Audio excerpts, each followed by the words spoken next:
Hey yo, what's up? You know who it is. It's the one and the only, the triple, the G.O.D. And of course, I'd like to welcome you guys back to another installment of Triple the Guy Speaks on it, yo. WWE Clash of Champions, because diversifying your bonds. Because I was just about to sit down and watch Raw, but you know I gotta get these wrestling recaps out first because diversifying your bonds. And I'm gonna say this. I have better things to do than to talk about a middling alright pay-per-view, because I'm going to say this now and I'm going to preamble this at the end. Is for Raw's first brand specific pay-per-view, it was and then when it was parts that could have been great, they went I was doing a downward motion with my finger. You can't see that because this is an audio recording, but that is pretty much this pay-per-view. And as always, I always pull up the results because I pay $9.99 a month to watch pay-per-views and not preambles on pre-shows. So I was spared the fortunate expense of watching Nia Jax squash Alicia Fox for reasons I don't understand. But it's not for me to understand. It's for me to watch and think about, because Nia Jax been squashing people before the brand split and ain't really done nothing yet. So what do you do with her at this moment? Because you gotta get her in the picture for the title at some point. You gotta possibly be thinking like WrestleMania, maybe. You gotta be thinking about something to the leader to at least to the Royal Rumble, where stuff starts getting weird and getting shaken up. And we'll talk a little bit more about what could possibly happen near the Royal Rumble in a couple of seconds, but I have no idea what they're going to do with Nia Jax. You know what I'm saying? It just seems like right now, to me, she just wasted on the roster. Because she going to keep squashing people, similar to Braun Strowman, but the less I talk about that, the better. But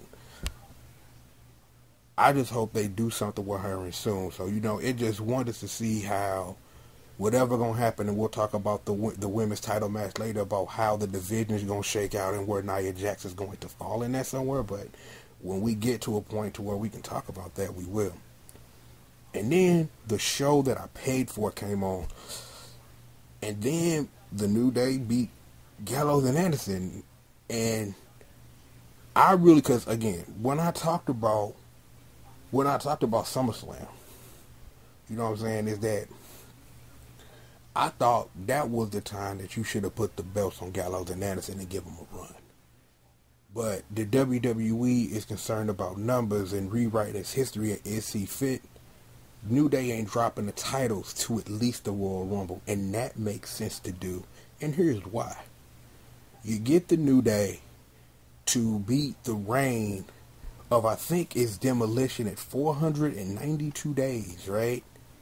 If it ain't them, it's somebody, but I know the record is 492 days for being the longest reigning tag team champions. But if they would have already had it if they wouldn't have dropped the belts in the first place to who was that?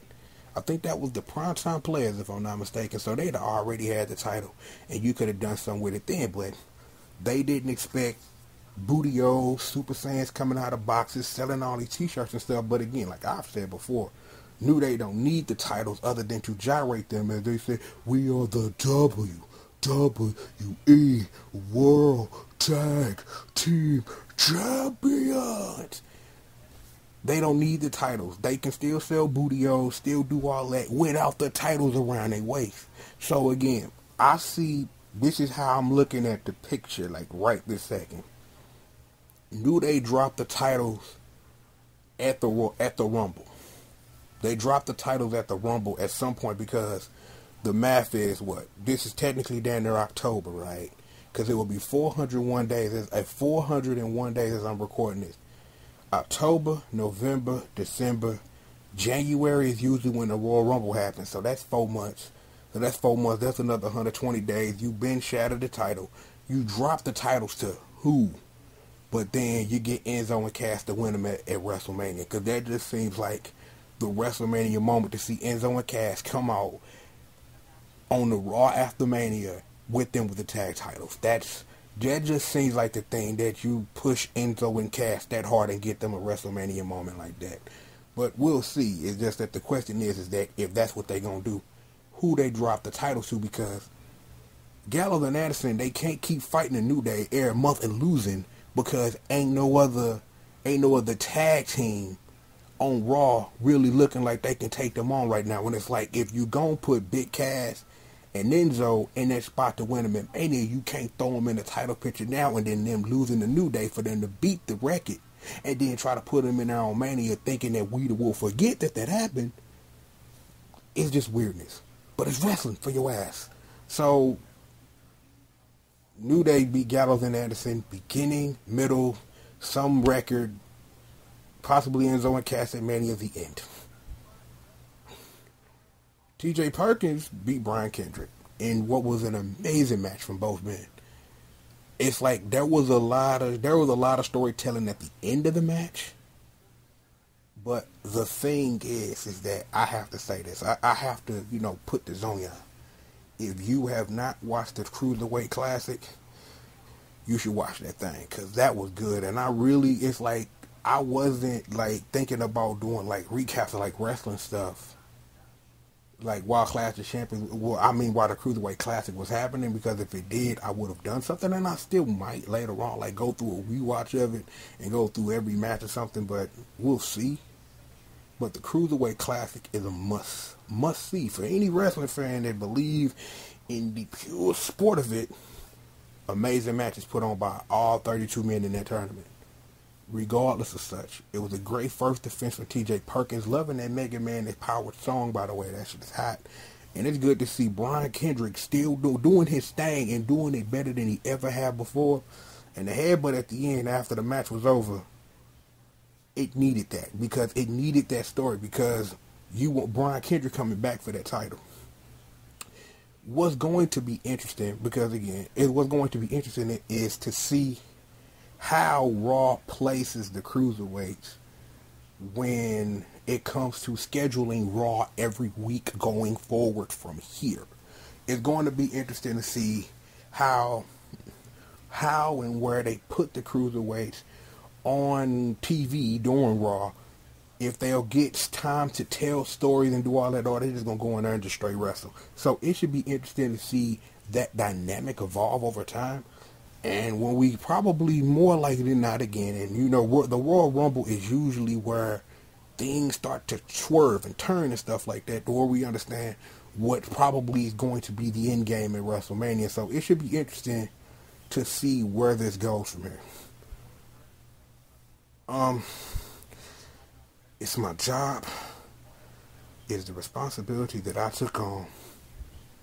I have to talk about this. What in the fuck was that Cesaro Sheamus finish? What in the fuck was that? Hell, back up. Just back the fuck up. Why were they in a best of 7 anyway? For no reason. First, it's the best of 7. At some point, one of you guys will get a title shot. The title picture's so fucked up, we can't do that now. So now you're fighting for physical dominance. So you put 2 men in a match in a best of 7, give them a reason, take the reason away, and then when it gets 3-3 at the pay-per-view, you come with this screwy, they done beat each other up so fucking bad they can't finish? As Triple to G.O.D. rolls his eyes, law. What? I sat up here, I facepalmed for 5 minutes. I'm sitting up here like, no. It's like, we could go forever about the indecisiveness sometimes about how things are booked. If you start something, finish it. Because again, it's like, I honestly think that finish was simply because they didn't know what they were going to do if one or the other won. What do you do? The title picture for the Universal Championship is in disarray, with Kevin Owens, with the boy Seth, with Triple H lingering out there somewhere or whatever, that'll probably get solved, we hope, later in this pay-per-view. But then what do you do after that? So you have this best of 7 series, that means nothing. it just means nothing, and it just like it's like wow, those matches were back and forth, and especially this last one was, that last one was hot. I'm not sitting up here saying like that was a classic, but yo, Sheamus and Cesaro brought that heat, but for that finish to just put the match from that was hot to made me feel some type of way as a wrestling fan, just like, really now? But hey, what you gonna do? It's wrestling. So hopefully they figure out some way to mystically, magically solve this when it comes to the title picture, or whatever they're ultimately going to do with the winner, because right now it's a tie. What it's gonna be? They gonna have a wrestling shootout, and not like a wrestling shoot, don't play. But they need to figure out something with this, and hopefully they do, for the sake and sanity of both men, and the third man in the picture, me, because I'm losing my mind thinking about, like, what do you do with this? And it's just like, whatever. For some reason, Chris Jericho and Sami Zayn had a wrestling match because Chris Jericho bopped Sami Zayn over the head with an iPhone or something, because something about Kevin Owens, and it's just like, yeah, this is a good idea. We ain't got shit for Chris Jericho to do, and we've never quite known what to do with Sami Zayn. So here's an idea: let these two wrestlers argue about the Universal Champion, about his former best friend and his current best friend, and it's just like, damn. I will say this though. The stuff with Jericho and my boy KO, that shit is magic. With those two and Tom Phillips, dude, that's like some of the best backstage stuff I have seen in quite a while. That is like, stupid idiot, calling that man every name but Tom Phillips. That is hilarious. So I will say that the Jericho thing has been amazing. It's like KO in that match at SummerSlam against Enzo when Cassidy was clowning. Jericho, he stayed clowning. KO, he acting a fool even as the Universal Champion, and his best friend stuff is hot. So again, it's like the problem in all of that is, what do you do with Sami Zayn? Because with Chris Jericho, one or two things are going to happen. If Kevin Owens, and we're just going to talk about this as it is, as I was watching it and as I was thinking about it, Chris Jericho at some point, one or two things is going to happen, which is ultimately going to lead into a feud with Kevin Owens. Either A, Jericho is going to be responsible for him losing the title, or Jericho is going to portray him for a title shot because, that's what the storyline needs. This ends badly, no matter what they do when they decide to break up Jericho. So you got something for Jericho to do at some point. But what do you do with Sami Zayn? What do you do with a talent like that, man? What do you do with him? He just middling, while Kevin Owens is a Universal Champion. And even he, as the character, says that. So it's like, what do you do with Sami Zayn? What do you do with this man? And that's going to be the question going forward of what they do with Sami Zayn, the character. More Chris Jericho later. There was a women's title match. And I'm sitting up here wondering, why was the match like this? Because, let's have a little history lesson. Charlotte fucked up my babe's back at SummerSlam. She, just like Finn Balor, was put on the shelf. And that was going to be the end of that. Bayley then debuted, hugs, inflatable wacky moon men, or whatever the fuck Byron Saxton called those fucking things. Bayley beat Sasha in a non-title match. She beats Dana Owens at some point. Sasha puts something weird on Twitter, gets in the middle of the ring, and tries this Daniel Bryan / Mark Henry promo on John Cena, which is still one of the most amazing things I've ever seen in wrestling, by the way, and says that you are warned that I got something, somebody's going to be mad, and then she cut the promo talking about she wanted a title shot. So you would think at this story point that Sasha then came back. My back's okay. I'm like, the doctor say I can wrestle. That Sasha won a rematch. But you didn't know that writing it in the first place. So we're going to replace Bayley with Sasha. Then it was that double pin nonsense, the Dana Brooke backstage crap that led to the triple threat that shouldn't have happened. I understand that. I love Bayley too, but she should have been thrust in that title picture so soon when Sasha and Charlotte should have settled that, and they could have wrote that in a way that might have put Bayley in there later. And we talked about Nia Jax earlier, but now that I sit up here and think about it this far in this thing is Nia Jax might not be in the title picture for a minute. So you sit up here and wonder, what does this do to the title picture when you have all of these elements that need to be dealt with? Because it should have just been a one-on-one between Sasha and Charlotte, and that's just what it should have been. But because, again, the indecisiveness of the writers of the show, of this soap opera, quote-unquote, quotes, that I watch every week, we can't make a decision on who we're going to do. So put them in the triple threat. The fuck, whatever. Charlotte won. After all that, Charlotte won.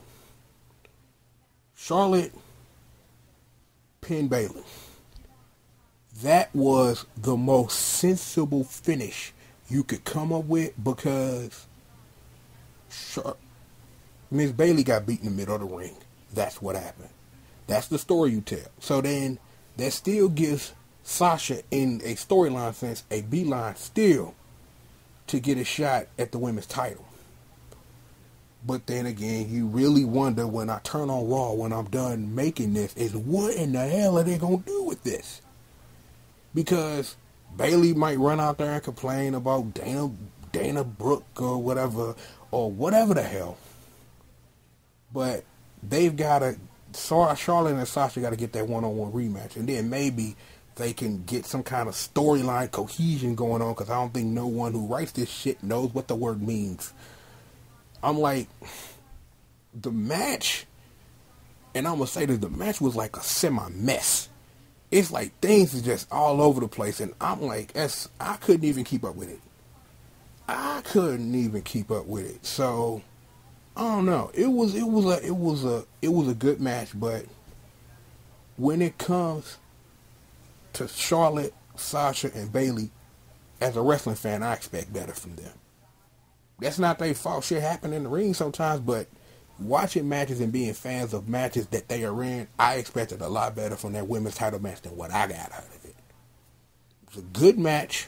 Could have been a great match with some tweaks and stuff, but we'll see what they do storyline wise. How about that? Okay. Here I am again. I just had a flashback to WrestleMania. Which one was that? Which WrestleMania was that? Actually, I want to know what WrestleMania that was. So I am going to look. I'm going to look because I know what WrestleMania that is. So I'm finna look, because I had Wikipedia open. So that's a long title history. It's a Shelton Benjamin on this mug. WrestleMania 31.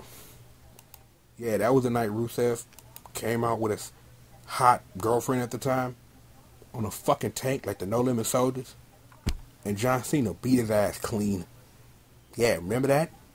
Yeah, I do. Still knocks at my car. It shouldn't, but as a wrestling fan, it does. We had a similar thing tonight. Why is Roman Reigns the U.S. champion? The match was high, but why is Roman Reigns U.S. champion? It's like, we get it. You know, we ain't finna put the title on Mr. I'm a fiend. I get that. Rusev has had an amazing run as U.S. champion, even though I don't remember really him defending it that much. Unless I'm forgetting. He ain't really defended the title all that much since he had it. Because I remember for 2 seconds, like the last thing I remember Rusev actually doing with the U.S. title was for that 2 seconds when he was in a program with Titus O'Neil ass, talking about I'm Daddy of the Year or some shit, and we see how that went, and you know, stuff and things, but I'm like, There is no way Roman Reigns should be U.S. champion, and I'm not saying that the man don't deserve to have a title around his waist. But Rusev then had an amazing run as the U.S. title with the U.S. title, and I think he should have kept the mug. That's just me personally. It's like they had a hard fought match. It's like that wasn't even a match. That was more of a fight. Because they was going head up. Lana got involved, and all that old stuff. But Roman Reigns beat him. A couple of spears, powered out the accolade and stuff like that. I wanted to sit up here and say like maybe the match made Rusev look weak a little bit, but now that I think about it in hindsight, I don't really think that is the actual case. But I just don't understand why would they put the belt on Roman Reigns at this point, because he's still gonna be feuding with Rusev no matter what. It's like they could have did a dirty finish, they could have did a dirty finish and kept the belt on Rusev, but I don't write this shit. What do I know? That's just the thing that in my head makes sense. Because I just think that, Roman Reigns with the U.S. title, what can you really do with that? Like, who can you put him in with a believable feud that people actually gonna watch? You know what I'm saying? Because it's like you can't really, really determine like how the streets really feel about Roman Reigns, because people boo him just, for irony's sake, much less they don't like the dude, because it's a very vocal minority few who hate the shit out of Roman Reigns. This much is true.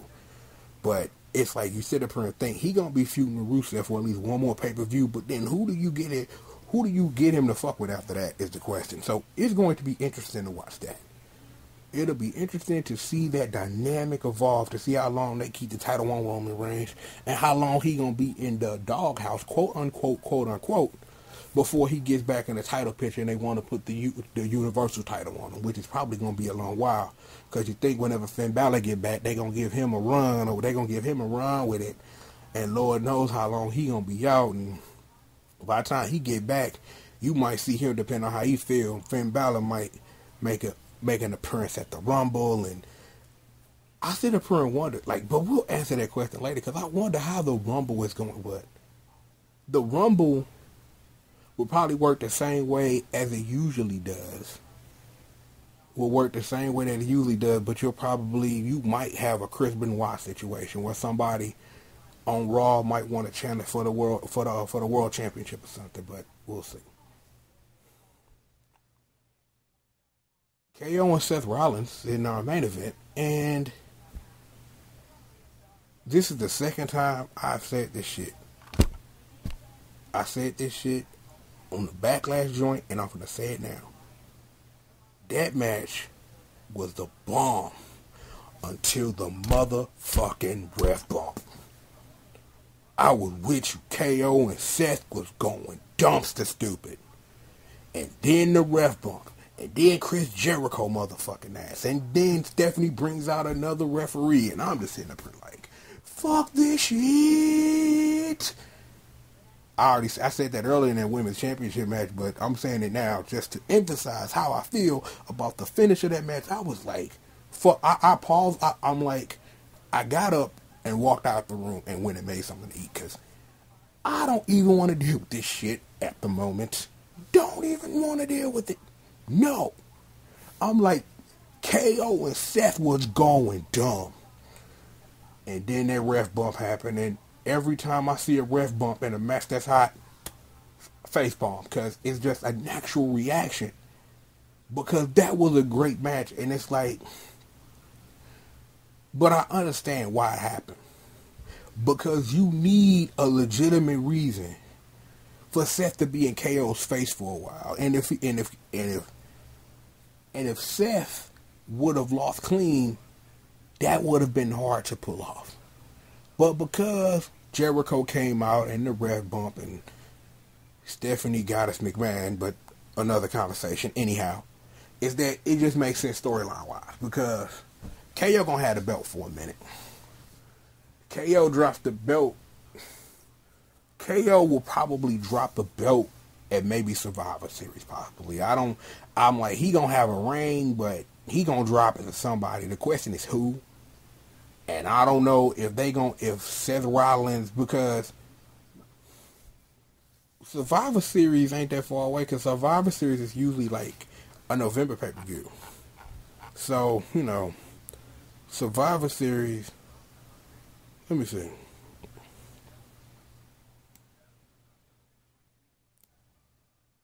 The Survivor Series. Okay, can I see when the Survivor Series is? Wikipedia, son of a bitch. Survivor Series is in November. He might keep the title for that long.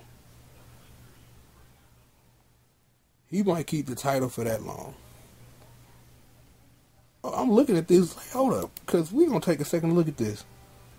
Hell in a Cell is a Raw pay-per-view? That's fucking stupid. So TLC is a SmackDown pay-per-view or what? No, it seems that TLC, let me see. No, it seems that TLC is probably a everybody pay-per-view. I think Fastlane and Roadblock, they might be separate, and then you get WrestleMania. So, actually, hold up, because, let me see, look at 2017. So, yeah, so WrestleMania, okay. So, I guess, that should be interesting to see, so, I don't know. I got super off the topic, but I was just curious, but look. I don't know how long this KO reign gonna be, but I'm glad my boy KO the champ. That's all I can say. So whatever they do, is they did again, like I said, it was sense to have a dirty finish because they trying to turn Seth's face, I guess. Wobbly hand here. Wobbly hand turning face, I don't know. But again, it should be very interesting to see how this plays out because again, you have to remember, at some point, Jericho will want the title. He's going to betray Kevin Owens and make him either lose the title or want the title for himself. So that's going to be something in the picture. But I don't think that the WWE is actually going to put the Universal title around Chris Jericho's old ass waist. I'm sorry. I don't, with this whole new, the non-shame or shit policy, I don't see them putting the belt on him like a couple of years ago when CM Punk dropped the belt to The Rock, which I thought was dumb as fuck, even though that I enjoy the work of both men. Watch Ballers on HBO. Is that I don't see them putting the belt on Chris Jericho. I just don't see it happening, but I do understand they're going to have to break up that feud at some point. I kind of hope they don't. I kind of hope that Jericho have some accidentally lose the title and then that's how you do it versus him betraying him, you know what I'm saying? That if it's an accident and then they start beefing, you could write that differently, but either way. So it's going to be, like I said, it's going to be interesting to watch this KO run, to see what they do with Seth, to see what happens with the Raw Women's Championship, and to see how the cruiserweights flow into whatever Raw is in the 3-hour gobbledygook that it has always been for years and years and years and years and years. And I just did that. But yo, that is it. That is all from your boy. Thank you for joining me for this recap, and I'm going to watch Raw now, and I'm going to do stuff. I'll be back sometime later this week. We're going to have a nice small sit down about Ghost. We'll have something about X8. Me and Jay, we got the fall. We got we got everything you need for the fall TV season, because shit is coming in heavy. Stuff like that. TripleTheGuy.blogspot.com. Existence according to Triple the G.O.D. We doing it. I got a little Daily Motion page for all the stuff they won't let me upload to YouTube and stuff like that. So that is it, and that is all. So with that being said, I'm going to go ahead and I'm going to get up out of here. You know what it is. It's the one and the only, the Triple the G.O.D. And I'd like to thank you guys for joining me for another episode of Triple the Guy Speaks On. And with that, I'll holler at you guys next time, man. Peace out.